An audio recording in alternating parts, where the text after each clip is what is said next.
আসসালামু আলাইকুম রহমতুল্লাহি আবারাকাতু। আল্লাহর রহমতে আমার প্লেন এসে ল্যান্ড করছে কাতার এয়ারওয়েজ, কাতার হামাদ ইন্টারন্যাশনাল এয়ারপোর্টে। তো আমি নেমে পড়লাম, প্লাস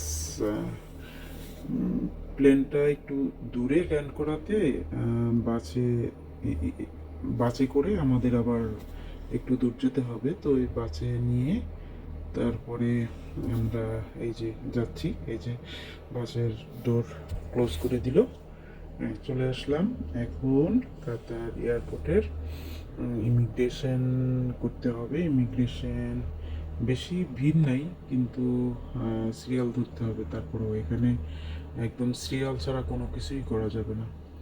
তো ওই যে দেখেন অনেকেই আপনার ইমিগ্রেশন করতেছে। তো আমি দেরি করে আসাতে, স্লোলি আসাতে আমারটা একটু দেরি হইতেছে, তো আমি এখনো দাঁড়াইতে পারিনি।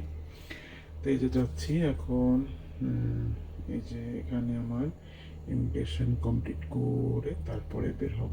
হুম তো আপনারা সবাই দোয়া করবেন। আল্লাহ হাফিজ, আসসালামু আলাইকুম।